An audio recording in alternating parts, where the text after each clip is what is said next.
Good morning, students.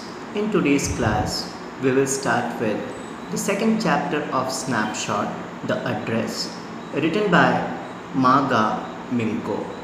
To begin with, we will have a quick look at the theme of the story. During World War II, the Germans invaded Holland, where 90% of the people were Jews.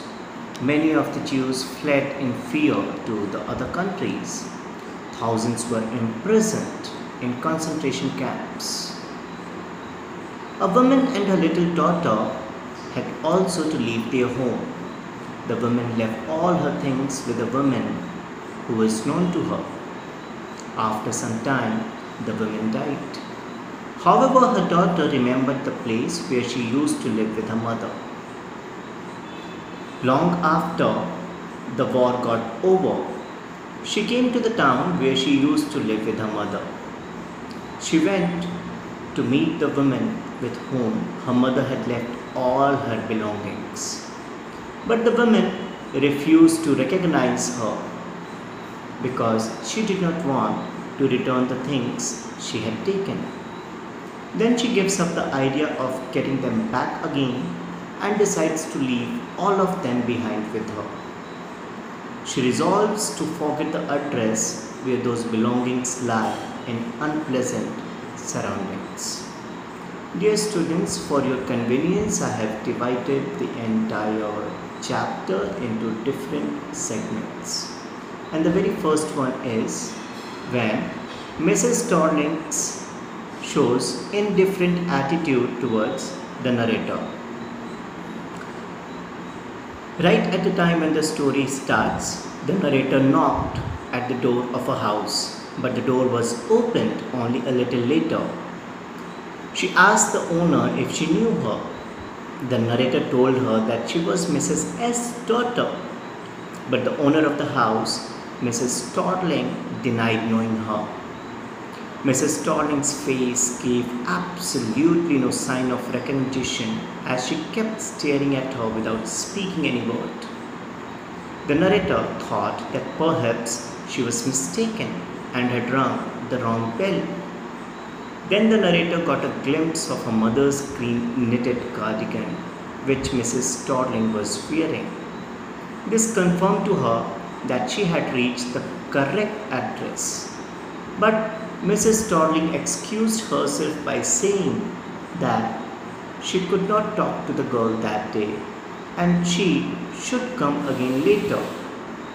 Then she shamelessly closed the door. Segment number 2.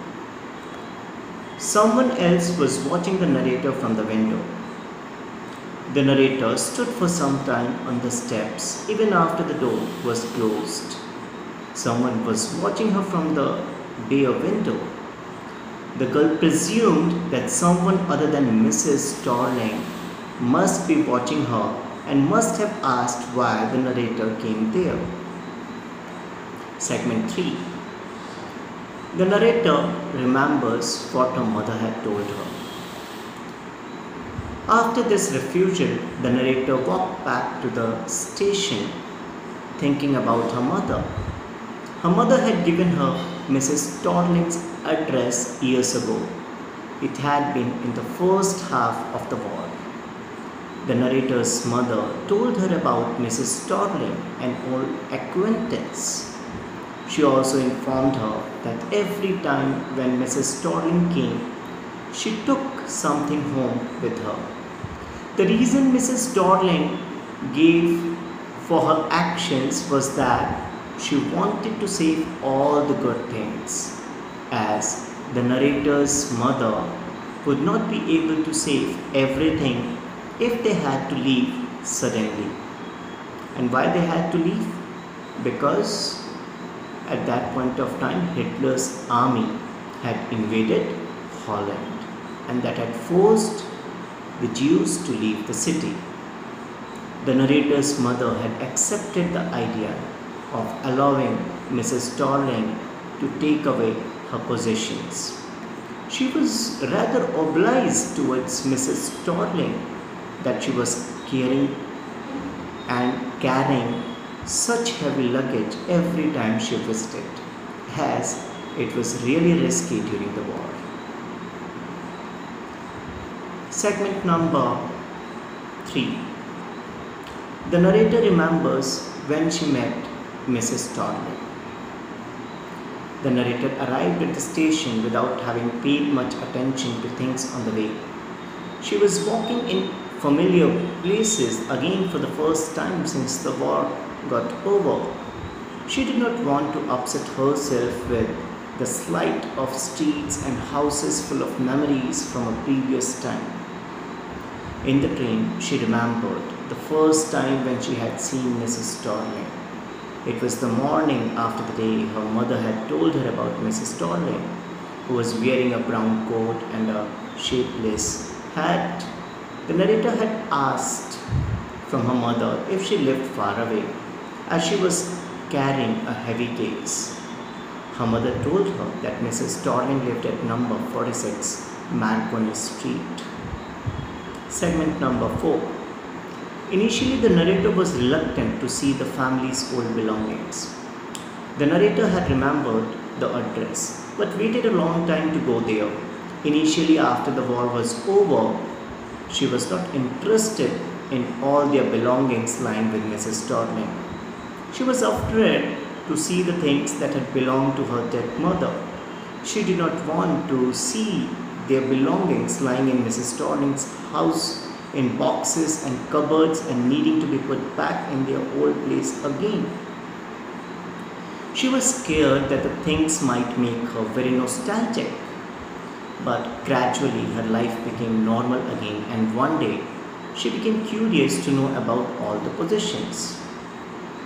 Segment number 5. The narrator decides to visit again. After her first visit did not yield any result, narrator decided to visit a second time.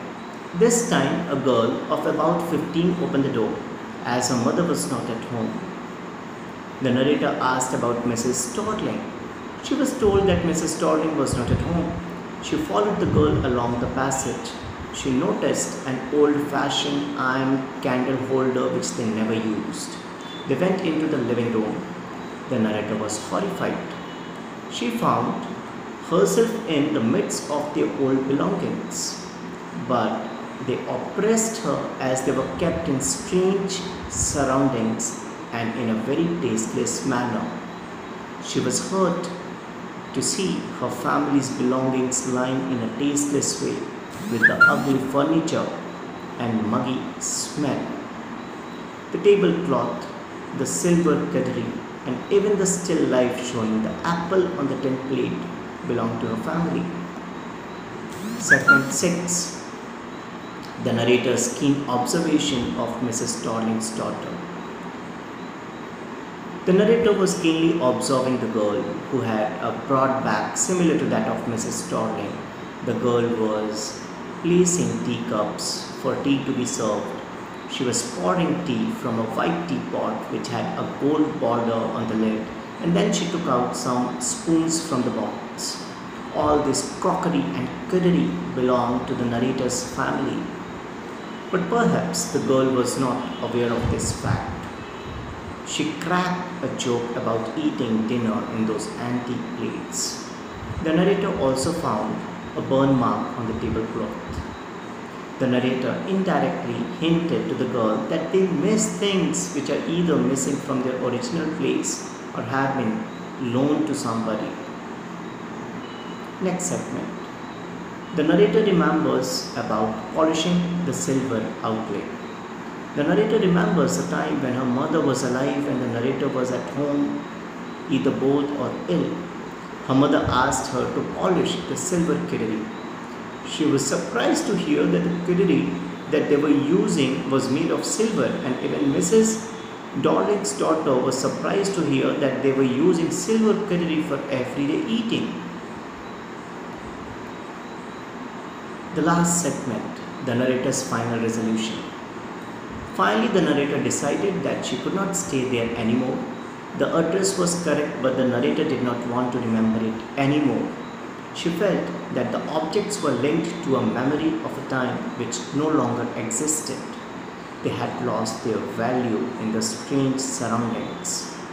She comforted herself by thinking that her present house was too small to accommodate all those old stuffs. She left the house, leaving all her family's belongings behind. So, dear students, we need to have a deeper introspection at the main themes that this chapter had brought forth. First, wars are destructive, and it not only erases memory but also it leads to degradation of culture, emotions, feelings, social bondings that one had developed, and lets the fellow suffer nostalgia for the rest of his or her life. The second theme that is brought forth from this story is the trust deficit that was shown by Mrs. Dodling. The amount of trust that the narrator's mother had shown in Mrs. Dodling was completely shattered and broken into pieces. The third theme that it highlights, that past cannot be lived or relived again. Sometimes materials are not priceless, but obviously the feelings and emotions that are attached with it makes it absolutely priceless and valueless. And at the end, what narrator did could be really justified, as sometimes it's better to leave the past, move ahead, as even if she would have got those possessions back, instead of creating all those fond moments of early days, it would have made her day to be spent in deep pain over the aspect that how it had been looked after. No value was attached to those priceless things by Mrs. Dodling. With this, we come to the end of this chapter. Thank you.